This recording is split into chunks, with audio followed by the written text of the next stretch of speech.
So handstanding is a really cool skill that a lot of people want to learn, and I remember kicking up against a wall for years, never really making progress until a year ago when I decided to actually focus on getting my handstand. So in this video, I'm going to be giving you tips on handstand form, the progressions you can use to get your handstand, and exercises you can use to strengthen your core and upper body so that you can properly perform the handstand. I'm also going to be teaching my boyfriend Jensen. He's a complete beginner, so you can see both what a more advanced progression and the beginner progression looks like. Because really, anyone can handstand, everyone can handstand if you get the right progression. Are you ready? Yeah. Let's go.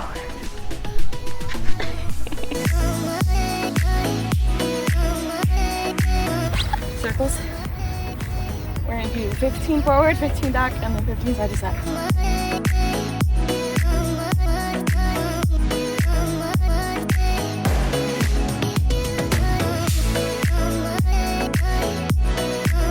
I really like doing wrist presses to warm up my wrists too. Just pressing your hands up, bending at your wrists. Make this very light, so you don't want to be putting all of your weight on your arms. You want to make this light, just to warm them up gently, and then flip sides when you're done. So pretty gentle here, not a lot of body weight, just a little bit of resistance to wake up the muscles in your wrists so that you don't cause any injuries. Oh, so you're gonna bend at your wrist here, not your... So try and keep your hand flat and just push. It's really light, like I'm hardly putting any weight on it at all. And then I go side to side. Waking up the legs here. So we're doing forward fold. Do any stretches that you enjoy and feel comfortable to you. I would definitely recommend forward fold though. Oh, you need a... Oh, good. So fundamentally, you're gonna think about breaking down your handstand into strength, balance, and flexibility. And the main physical areas that we think about are gonna be our shoulder strength, our core strength, and our shoulder flexibility. And in the next part, I'm gonna give you some early handstand progression exercises that you can use to work on that strength. But what I wanna talk about first is that a big part of working on your handstand and getting your handstand progression is the mental aspect, because you have to be comfortable falling and bailing out of the handstand when you kick up, but then can't hold it. Because let's be real, no beginner ever started with their handstand and didn't fall over. It just happens. And that's totally fine and normal. The best thing to do is to eventually work up and start to get comfortable actually falling out, and I'm gonna teach you how we can bail out now. And in these, I'm gonna show you my progression and then what it looks like on Jensen as a beginner. I wanna show you that if you are starting out, your progression might not look exactly like mine, and that is totally fine. It's progression time. So this is Jensen's before handstand. This is after warm up, but before we give him all of the tips and progressions.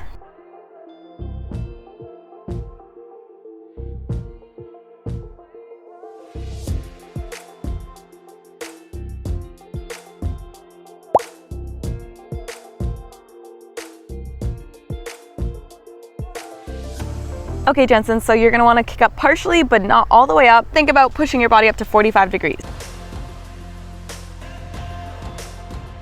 So we also wanna practice twisting out of our handstand. So we're gonna partially kick up, but then kind of twist out at the end.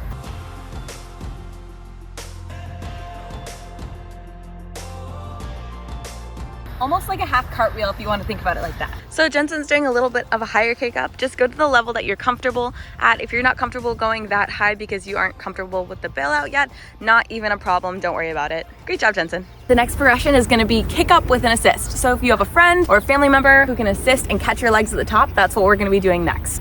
Okay. And when he kicks up, what we're gonna focus on is him getting as straight as he can with those form progressions that I just talked about. You kick up and I'll catch your legs at the top. Try and get them as close together as possible.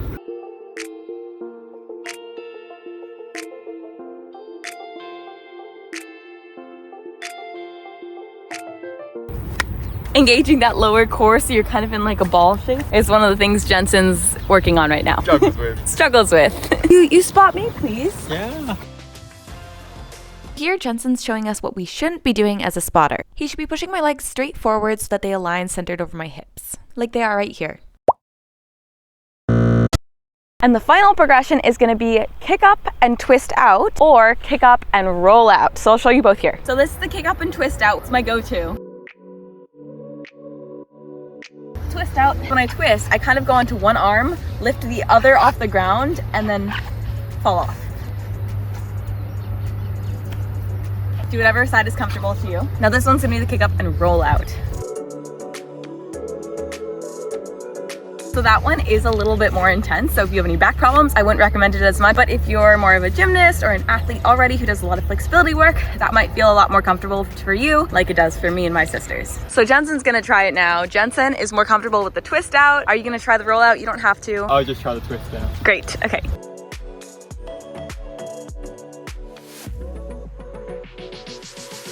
Awesome. So we're gonna start with some core exercises because that's the easiest way, in my opinion, to improve your handstand immediately. It really helps with balance if you create a hollow hold shape of your body. So the way we practice this is on the floor.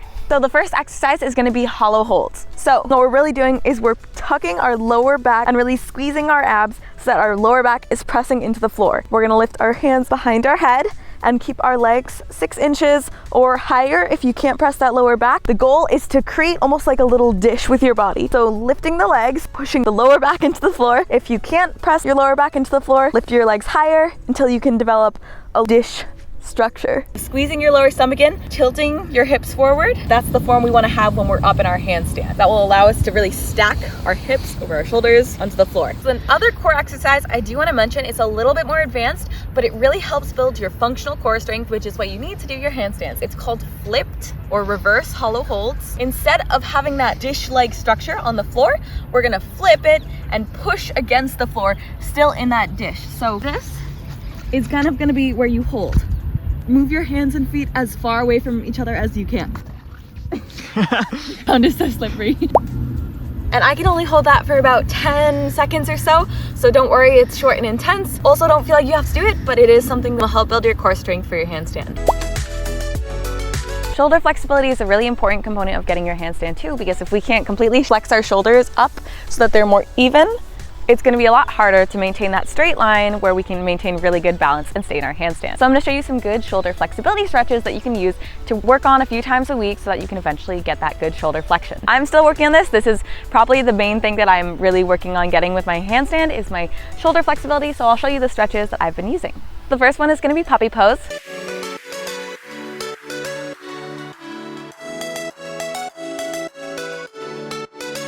All right, next one is gonna be elevated puppy pose, which I'll show you here. You can use a bench, you can use a yoga block, you can use a stool, you can use whatever you like. Just elevate those arms so it's a bit more of an advanced puppy pose. So I'm using this bench as my elevation.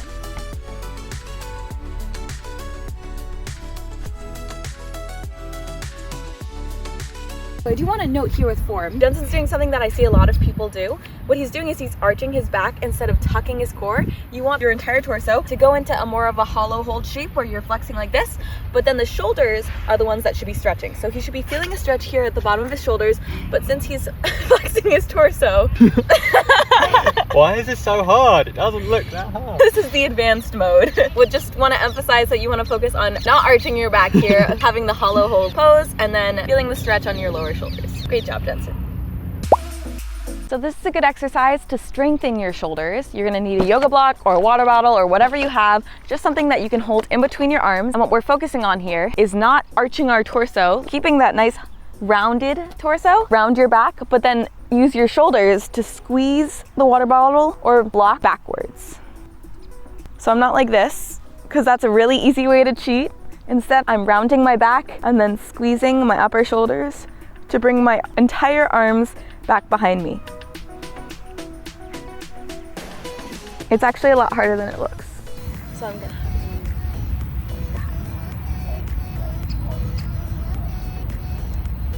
keeping this rounded. Awesome. Doing a good job. No, you're doing a good job keeping it rounded. You're tired, it's okay, it's an intense one. So that last one is a little bit more of an advanced exercise. Don't feel like you have to do this to get your handstand, but later down the line, if you wanna do really cool shapes like sevens and these beautiful tucks and twists, and if you wanna do more advanced handstands, this exercise, if you start early, can really help you out longer down the line, and it will help with your form too, so. The second shoulder strengthening progression is downward dog. The closer that you walk your hands and the higher on your toes that you go, the harder it's gonna be. Jensen's turn.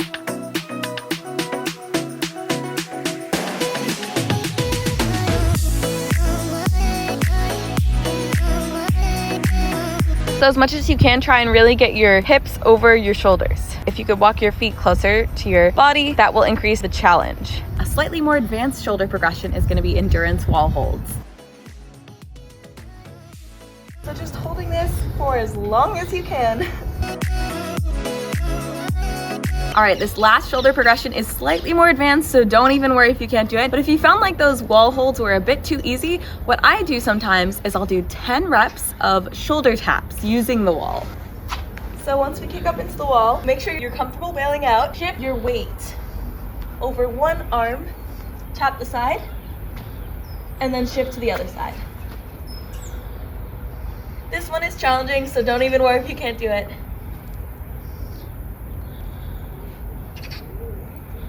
Doing 8 to 10 reps of those, and then do 3 sets. First one, you're gonna face the wall and kick up all the way against it.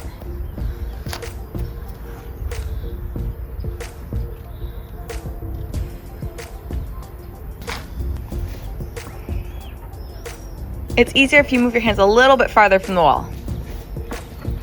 Awesome. So now we're gonna go into the kick up again, but we're going to really focus on stacking our knees with our hips and bending our legs so that they're pushing us a little bit away from the wall. So you're gonna want your hands to be farther from the wall here.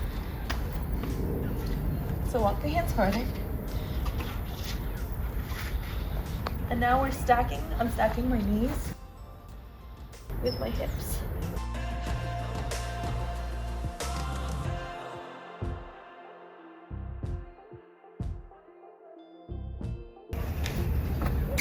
All right, now walk your hands a little bit from the wall. Bend at your knees. Great, yes.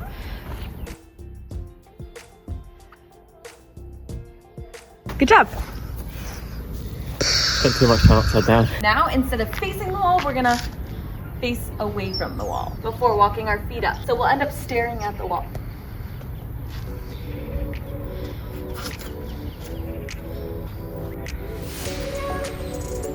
Come out of that one, you can either fall down on one side like I did, or you can walk your hands back out of the wall and step down. Only go as close to the wall as you feel comfortable. Second to last one is going to be flutter kicks. So basically we're going into the last progression, but now we're going to alternate shifting one leg away from the wall.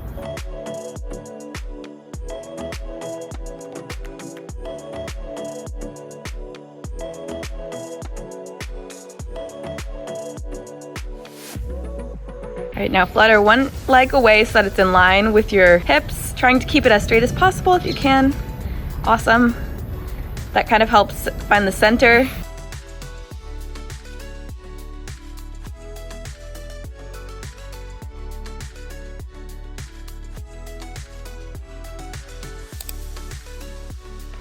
Nice, Jensen! Great job! I hope that you guys found these tips helpful. Let me know down in the comments below if you end up trying any of these progressions and if they do help you. And subscribe for more fitness and handstand and calisthenics related content. Check out either of these videos if you're interested in any more bodyweight calisthenics workouts. I'll see you guys in the next one. Bye!